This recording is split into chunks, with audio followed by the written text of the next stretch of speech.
magandang gabi po at hindi po mong sa niyo po ba sa ng awit 100. The Book of Psalms chapter 100.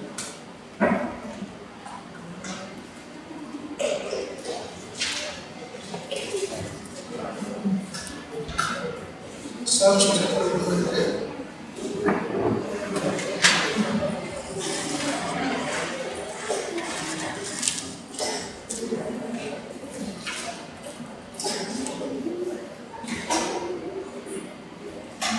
At ating basahin po from verse number 1 hanggang number 5. Psalms 100, verse number 1 hanggang number 5. At kung nakita po ninyo, magkaroon tayo ng palitan ng pagbasa. Tumayin po kayo na. Verse number 1, make a joyful noise unto the Lord, all ye lands.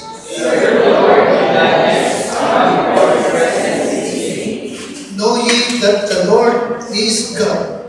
Is He that made us, and not we ourselves. We are His people, and the sheep of His pasture.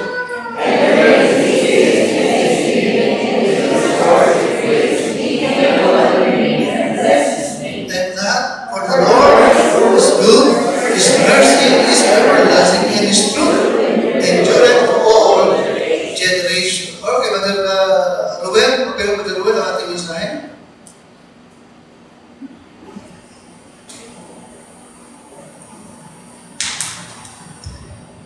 Tayo po manalangin. Kailangan namin na sa tulog na rin sa Panginoon na nawawala ng bawat isa. Sa amin, Panginoon, na Panginoon, Lord, ang puso naman na ating pagkakas ng pananasalita. Gamitin mo lang po, Lord, ang aming pastor, Pastor Rory, at Pastor siya, Lord, ng Holy Spirit, Panginoon. At gamitin mo siya, Lord, na upang salita ko ay kulihan ka namin, Panginoon. Sa pangalan ng Panginoon Jesus, na nagtatakas. Amen. Okay, pumunta po kayo. Verse number 2 sa the Bible, serve the Lord with gladness and come before His presence. Come before His presence. Lumapit ka sa kanyang harapan na mayroong pag-aari. Tayo po yung tinuturo dito na sa ating paglapit sa Kanya ay may dala tayo. Isa dito yung ating pag-awing, pagpupuri sa Kanya. Now, bawat miyembro na dumarating sa church ay may mga dala silang ibig sari-sari.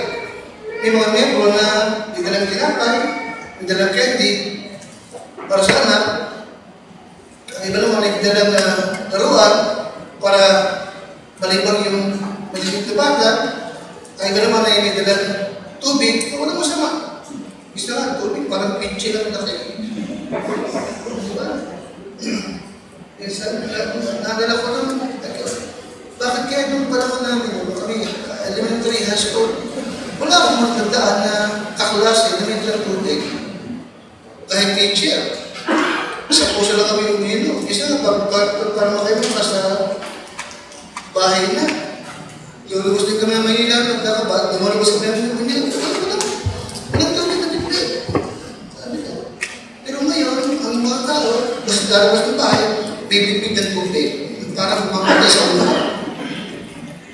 Talagang mas mukhang matibay yung mga taong nakaraan. Kesa ngayon. Yung condivorce na, kala mo talagang malidehydrate na. Wala. Yes,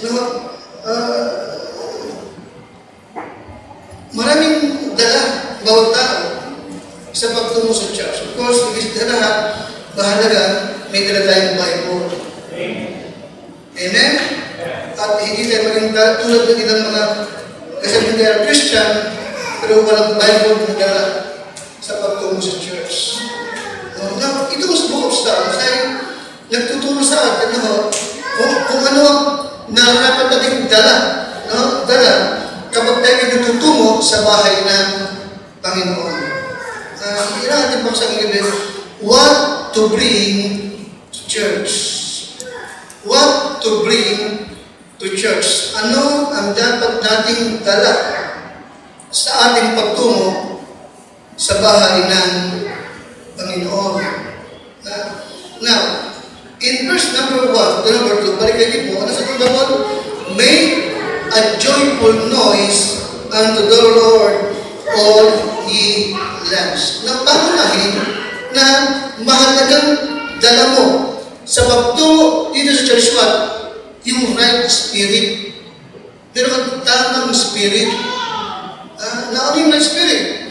In verse number 1, ano ulit? Make a joyful noise. Ano yung number 1? Ano yung right spirit? Una, joyful spirit. Mahalaga yan. Na nais ng Diyos na makita kapag ikaw ay pumaparito sa kanyang bahay sa bahan. Anong ba yung spirit number 1? Joyful. Joyful. Now, joyful noise sa Bible means what?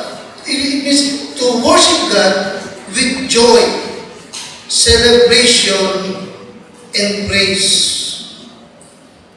Okay? Kaya hindi tayo naniwala doon sa isang sa bahay sa bahan na walang kaingay-ingay. Sa oras ng pagsama ko din, pastor lamang ang narinig mo. Hindi ganoon. Naniwala ko, nais ng Lord na kapag ang kanyang salita ay ipinapahayag, kaagad nakikita mo yung response ng mga taong nakikinig. Amen? Amen? Nagre-response ka. Okay? Sumasagot ka. Kung nakita mo para sa iyo ang mensahe, pinapasalamatan mo kaagad siya. Maliwanag ba? Inherent expression. Meron kang kagalakan na tanggapin ang kanyang salita. No? Nakikita mo, nadarama mo, na nangungusap ang Diyos sa iyo. Ikinokorek ka niya, kinocomfort ka niya, pinapalakas siya ang loob, pinapaligaya ka niya. Amen? No, hindi uubra na wala kang response, wala kang inig kapag nagagalak ka. Bakit kasi Diyos ang gumagawa sa iyo? Kaya nakita mo, anong tao dahil ibig yung dala mo, pagpupunta rito, anong tama, anong klase? Pero right? Alright, ano yung spirit? Una, joyful. Joyful spirit. Okay? Kapag nag-aawit, umaawit ka rin. Hindi ba? Umaawit ka rin. No, tapos ay nakukuha na pagka ang pinapag-usapan yung congregational, no, iba yun doon sa tumatay din sa harapan eh. Pag congregational, hindi issue dito yung ability o talent ng umawit. Hindi issue dito yun. Alright? Okay na? Okay. Congregation singing is not only depending upon the ability. Okay? It's only depending upon what? Meron kang awitin nasa puso mo. Nakinig sa akin? Meron kang awitin nasa puso mo. Okay? Ano awitin? Na ibinigay ng Diyos sa iyo nung makilala mo siya. Okay? Nababalik dito, pagpunta ka ng chapter 40 and verse number 2 to number 3. Ganyan chapter 40, verse 2 to number 3. Na bawat say ay mayroong new song sa kanyang bibig. Okay, mayroong new song. Okay? Now, Psalms chapter 40, verse 2 hanggang number 3.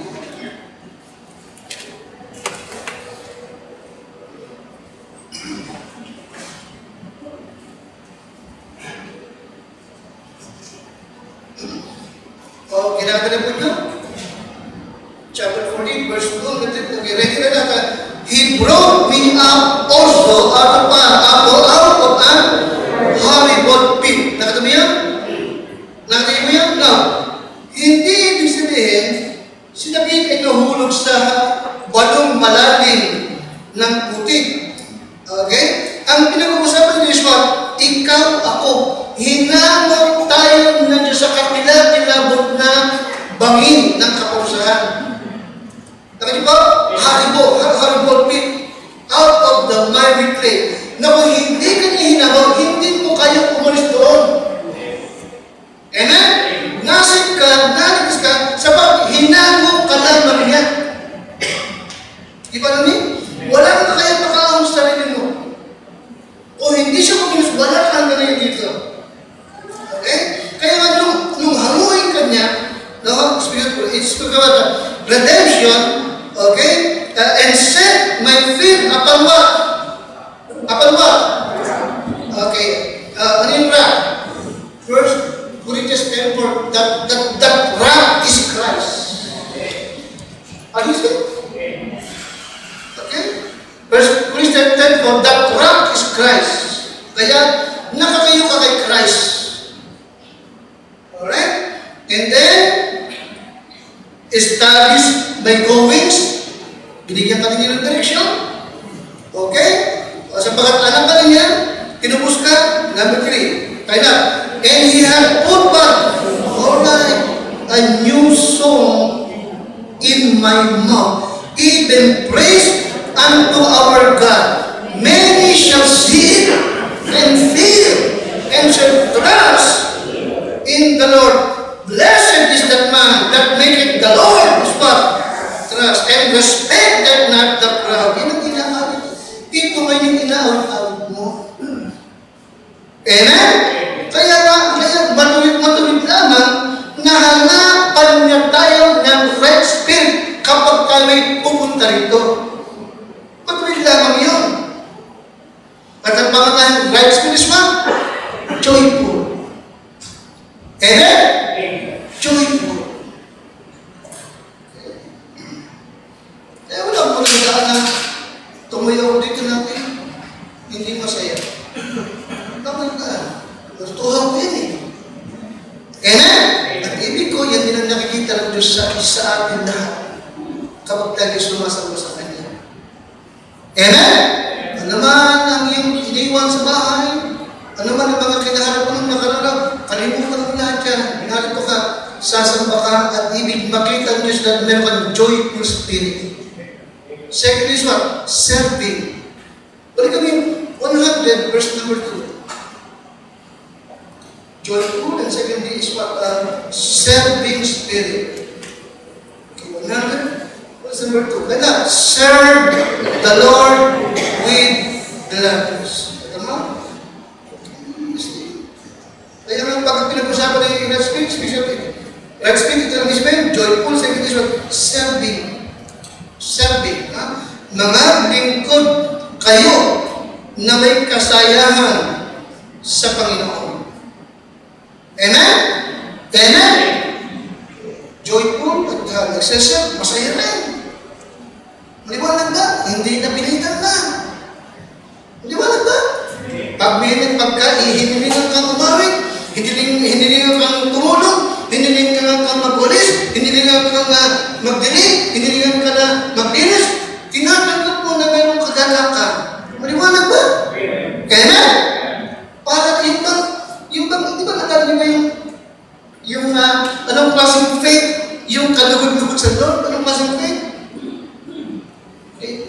Childlike faith. Remember that? Naging nasa division, anong klaseng faith yung kalugod-lugod sa Kanya? Childlike faith. Tulad ng faith ng isang batang maliit sa kanyang magulang. Na hinahagis yung, alam mo, alam mo, matsuk ka ba? Hinahagis ka ng kami mo, siya ka. Alam mo, may wala mo. Kapag hinahagis ka, nabigyan ka ba? Tuwang-tuwangan ka, hinahagis ka ng kami mo. Iniwala ka. Hindi. Hinahagis ka ng mo. Tama ba ng tawa? Hindi ba? Bakit tumatawa? Kasi alam mo, sasabuhin ka. Nagtawag doon, check that. Then, alam mo, pagdaray mo, masaya ka, knowing na may Diyos mo sasalo sa'yo. Diba? O. Dahil doon, na anumang ministry na ibigay sa'yo, tawagan ka, hingang ka ng tulog, tinatanggap mo ng what? Na parang sa'yo, inaari mo isang karangalan. Amen? Isang karangalan. At gagawin mo yan, na anong klaseng spirit meron ka? Serving. Anong siya? Naglilingkod na may kasayahan sa Panginoon. Amen? Sa church naman, hindi naman lahat ng paglilingkod dito hahanap ko sa public. Yung mga gawain siya na hindi ka nakikita. Maliwanag? Hindi ka nakikita. Okay. At of course, sa ating ginagawa, hindi naman hanap lagi ng pasalamatan ka o kilalanin ka. Hindi mahalaga. Ang mahalaga, ginawa ko yan para lang sa Diyos.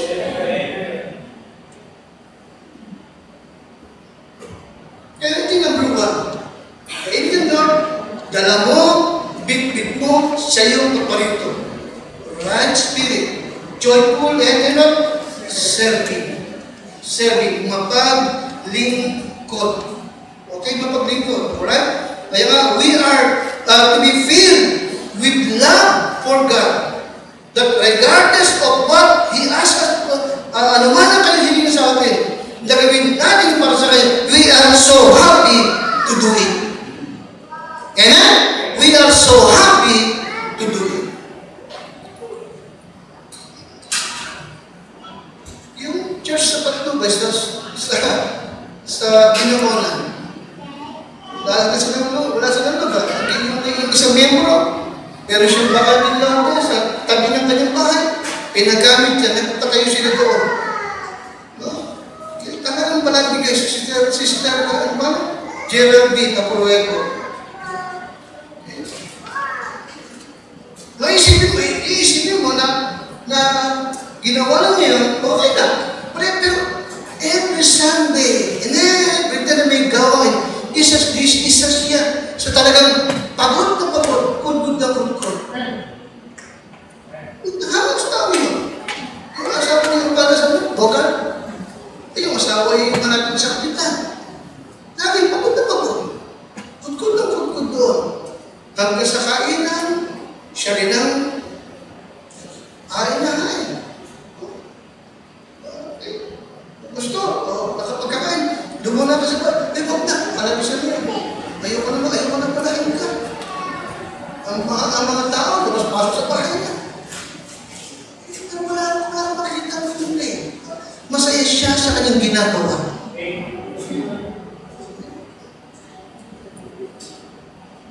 Buti sa akin, kapag tayo humingi ng commitment, maraming nagbibilang, pag yung hihingi ng commitment, nag-press ako nagturo ko ng first floor. Of course, mamimigay na ng papel. Tapos siya ay ginagawa. Tapos siya kumuha. Mamaya man, nakatabi ng pasto, siya pa yung bibilang. Pakadami. Ay, ibigay siya ng trabaho. Ginahanap mo, kinukuha mo lahat. Joyful siya. Happy siya sa kanyang ginagawa. Now, of course, sa atin din, hindi na nakikita ko sa library. Kaya masalamat sa Lord. Sabi nga minsan, yung spirit ng Calvary, nakikita mo rin sa Binamonan. Kaya, the right spirit. Okay? Now, in Exodus chapter 10, verse number 9, no? Itong right spirit ay importanteng taglay natin. No? Especially sa mga magulang para makita natin mga anak. No? Itadagdag ko lang ito. No? Na ito po yung si Moses ay humarap na kay Parao upang ilabas ang Israel sa Egypt patungo sa lupang pangako. At talaga naman na isa sa kanilang gagawin, paglabas nila ng Egypt is what? Sasamba sila sa Diyos. Di ba namin? Sapagat habang naroon sila sa Egypt, nakakasama ba sila? Nakakasama ba sila? Hindi sila nakakasama. Bakit? Sapagat abomination, di ba? Sa Egypt yung kanilang ginagawa. Kaya lalabas sila ng Egypt para talagang makapag-worship sa Lord. Okay? Natin ito. Okay, pinili po sa King James Bible, yung ginamit na term, chapter 10 and verse number 9. 10, 9. This is 10, 9. Okay. Tsaka lang mabasahin mo sa Tagalog, ha? 10, 9. Nakita niyo? Alright, ready? Basa. And Moses said, yes. will go with our young and with our old. Kausap ni Moses si Parao. Nakatayo siya sa harap ni Parao. Alright? Yung hari. Sabi mo, we will go with our young and with our old, with our sons and with our daughters, with our flocks and with our earth. Will we go? For we must hold what? A feast. Ito yun? Okay. Alright. Sa halip na worship, ang ginamit, anong ginamit sa term? Feast. Tapos yun po lang. We will hold a feast. Okay? Isang kapistahan sa Lord. Na ano yung feast? Yung feast ay malaki banquet. Ano yung feast? Banquet yun eh. Okay? Celebration na may kainan sa Rosario. Okay? Yan.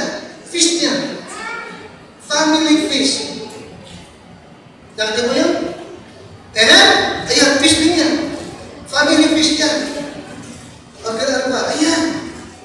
Kumakain sila may kasayahan. Nakita mo? Na walang tinuturo sa atin dito. Mahalaga na tayo, meron tayong mentalidad, mga magulang, no? At na nakikita ng ating mga anak na ang pagsamba ay pagdiriwang na para sa Diyos. Ipalamin? Naliwanag ba? Hindi siyang pagdiriwang na para sa Panginoon. Ito ay family feast. Alright? Family feast, no? Okay? And going to church, worshiping God must be a celebration that you enjoy together with your family. Amen? Amen? Amen? Kaya nga number one, na mahalagang dala natin sa ating pagtungo ng church, right spirit. Amen? Sasamba kami, magse-celebrate kami, magdiriwang kami ng aming pamilya na para sa Panginoon. Kaya dapat tayo joyful at talagang handang maglingkod. Okay? Now, secondly, submission. Balikan niyo po. What to bring to church? Una, right spirit. Secondly, submission. Right submission. Balikan niyo yung aking talata. Psalms 100 and verse number 3.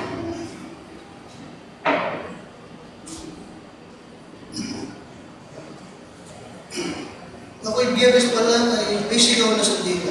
Kaya alam mo, sa tingin ko, ay ito na ito. Wala magkakatas ka na ako ito. Alright. Kaya niyo ba? Verse number 3. Kaya lahat? Ready? Lasa.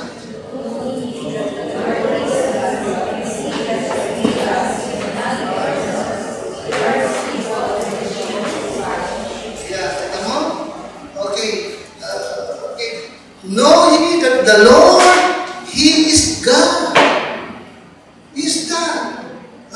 Okay? Kilala ninyo, alamin ninyo na ang Panginoon ay, siya ay Diyos. Alam mo, hindi ba? Sa pagkakasya, magpasakot ka. Magpapasakot tayo. Okay? Okay? Hindi lang siya creator natin, kundi tayo ay Kanya.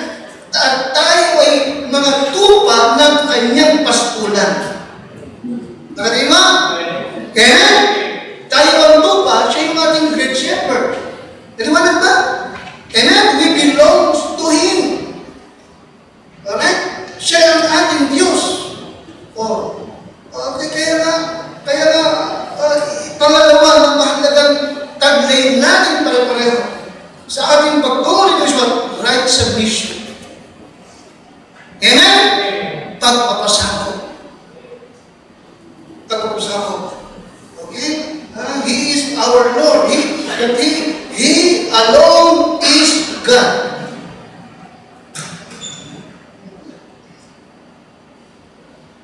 Minsan, hindi ba naging lesson natin, di ba, na, okay, to whom do we give the most of our time, attention, and money, no?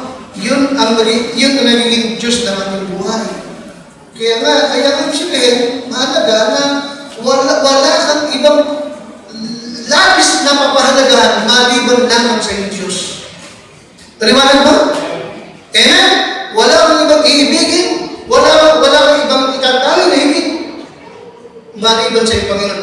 Ano ang bagay, sino man na higit mong kataputan, higit mong papahalagahan ng higit sa Diyos, ay nag-isipin Diyos ang buhay mo. Okay?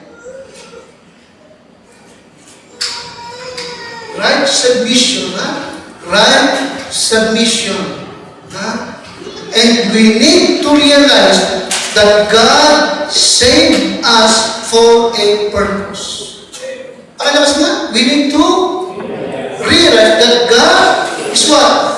He saved us for a purpose. Ano maganda? Huwag ka huwag mga sa isip mo, may layunin ang Diyos sa buhay ko. Hindi pwedeng wala. Meron siyang dahilan, meron siyang layunin sa aking buhay. Ha? Okay? Idagdag niyo po ito, ha?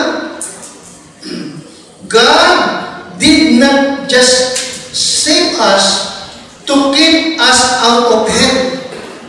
Pakilabas nga, He did not just redeem us or save us just to keep us out of hell.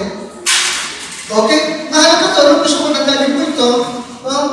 Sa maraming Kristiyano, akala nila hanggang salvation lang. Okay na. No, hindi ganoon. Hindi lang nagdadali para lang huwag kang mapunta ng hell. Paliwanag ako niyo ba ba? We need to realize that God saved us for what? For what? For a purpose. What purpose? Ligtas niya ako to win souls. Ligtas niya ako para maging assistant pastor ako. And then, sinugo niya ako sa Santa Cruz, Laguna para magpastor. Paliwanag ba? Amen? And para magbukas ng gawain sa Lumban. Amen? At sa ating Diyos na pastoran, naroon na ligtas si Brother Wilson. Ngayon, andun siya sa Taguig. Paliwanag ba? Amen? Na-save si Sister Michelle. Nag-member ko. Then, umibig niya sa taga-Angeles. Iba naman. Na-convert sa ating church. Ayun, nasa Angeles ngayon. Ako niyo ba?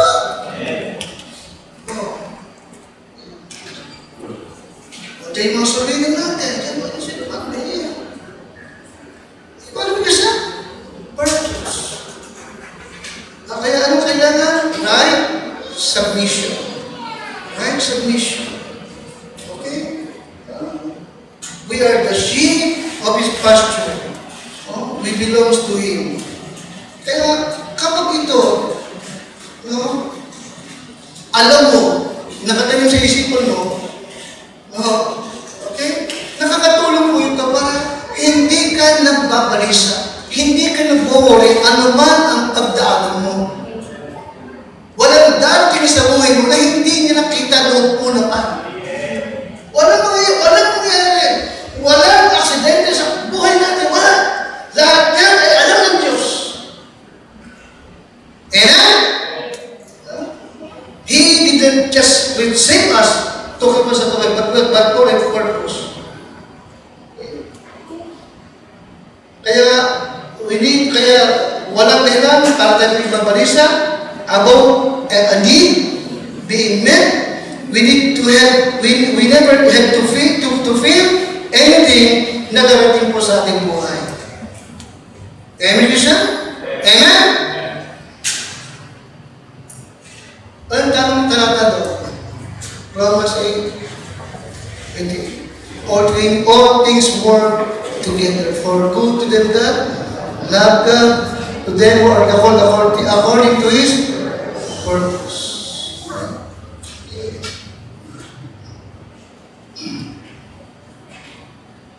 God saved me. God saved you. God saved us for a purpose.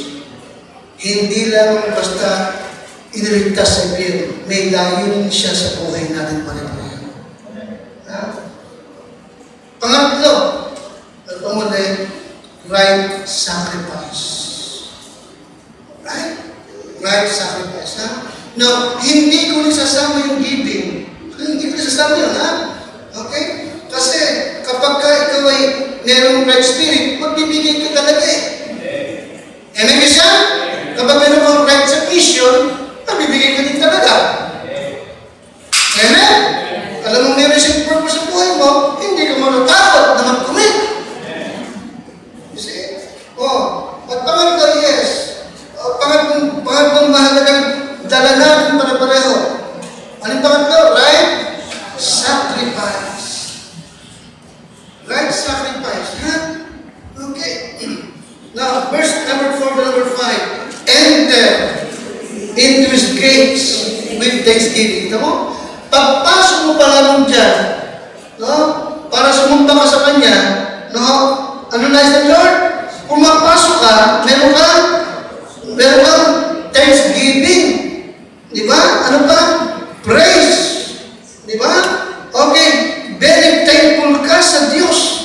At iyong niluluwalhati yung Kanyang banal na pangalan. Amen ka siya? Amen? Enter into His gate with thanksgiving and into His court yung kalooban. With praise. Be thankful unto Him and bless His name. Number 5, for the Lord. Now, bakit pagpasok mo pa lamang, nagpapasalamat ka na, pinupuri mo siya? Bakit? Verse number 5, anong dahilan? For the Lord is good. His mercy is everlasting. Can you imagine that? Hindi mo kayang ubusin yung awa niya. Maliwanag ba? Amen? Hindi mo siya kayang pagutin. Puro na lang mapatawag siya. Hindi mo kaya ubusin yun. Okay? His mercy is everlasting. And His truth is what? Endured to all generation. Kaya nga, anong dapat? Bring the right sacrifice. Akala mo yung sacrifice, yung hayop mo susunugin? Sabi ng Lord, sa mga Israel, pagod na ako. Ayaw mo nang ginagawa yung paghahandog ng hayop na yan. Ang hanap ko sa inyo ay what? Righteousness, holiness, and judgment.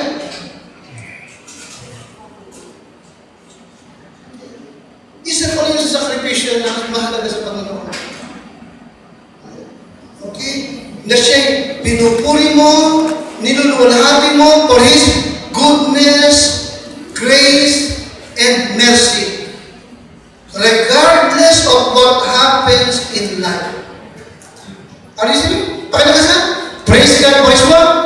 Goodness, grace, and mercy. Regardless of what happens in life, God is good. Ano man ang mangyari, ano man ang pagdaan mo, magkagibit-gibit ka man, magkakasakit ka man, ang Diyos ay mabuti pa rin.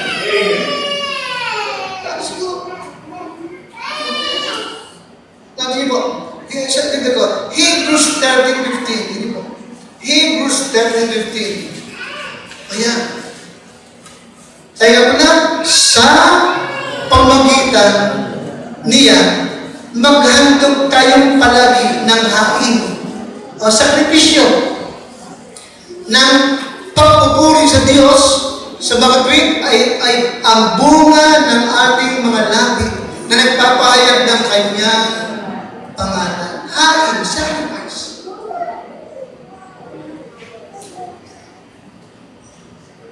Amen ka siya? Amen? Kaya nga, nawa, sa likong narrative, sa ating pagpasok dito, dala natin itong tatlong ito. Amen? Ano yung number 1? Naibigan, dala-dala mo pagpasok dito?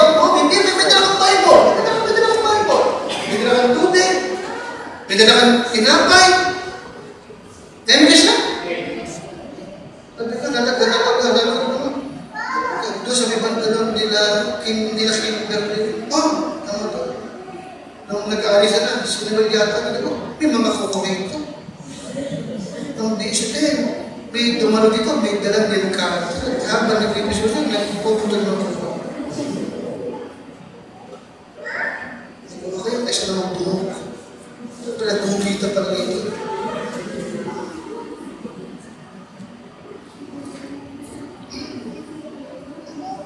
Higit sa lahat, ano yung ibig niyang makita? Nadala mo, pagparito? Ano mo ba? Anong klase, ano yung spirit? Joyful and serving. Amen? Mapaglingkod. Diba? Okay. Ano yung pangalawa na ibig niyang dala mo rin? Oh, submission. Amen? Right, submission. Minsan, ang mensahe, matalas, diretso, pero hindi ka para magdamdam. Amen? Amen? Sa mga ganun ka right? Submission, tatanggapin mo yun na may kaamuan. Amen? Ako yun. Ako sa akin. Okay. Masakit man, but thank you. Pinakita mo yung dapat mong ituwid sa buhay ko. Maling pangatlo po, right? Sacrifice. Amen? Kaya, pinapupurihin mo siya, pinapasalamat mo siya. Amen? Amen? Sa kanyang attributes, at sa kanyang mga dakilang ginawa at ginagawa sa buhay ng tao. Ha? Okay? God's mercy is everlasting. Okay? Kaya nga, sabihin, kapag sinabi ng Diyos na, He loves you, ang hawakan mo, He loves you. Pag sinabi niya, He will take care of you, panghawakan mo. He will take care of you. Amen? Pag sinabi niya, ako'y muna magbabalik, panghawakan mo, paghanda mo, babalik talaga siya muli. Kaya sabi ko, itong ating ikatagdag ng anniversary, binawatin din. Even so, come, Lord Jesus. Amen? Ang ating inabita, buti hindi ito talaga. Inabita mo na si Pastor Tani, yung sinabigay sa pinita na, Lord, ako pala ko ulit. Pinita ko sa iyo, Pastor, yung pwede na. Nasa Marindo kayo ko, 21 pala ako. Yung sa Batangas, sa Hernandez, pasensya ka na talaga. Hina na, hindi ko na kaya magbiyahe ng malayo. Si Banaan. Okay, sige, Pastor. Basta ikaw. Si Banaan, speaker. Amen? Pag-pray mo siya na mag-bless mo siya. Amen? At tayo rin siyempre sa kanya. Ang kaibigan natin Pastor ngayon eh. Okay. Kasi but it's ka lang talaga about the second coming of Christ. Wala ka na. End times, the last days, wala ka na. Ang mahalaga, mahamon ng mga membro, talagang babalik na muli ang ating Panginoon. Amen? Kaya, if He tells us that He is coming back, paghawakan mo, babalik siya muli. At paghandaan mo. Amen? Kapag sinabi niya, iingatan kita, hindi ka mababago, panghawakan mo, may kaligtasan tayo, may kaligtasan kang hindi na mawawala. Amen? Tayo pala dito ngayon. Lord, aming masalam,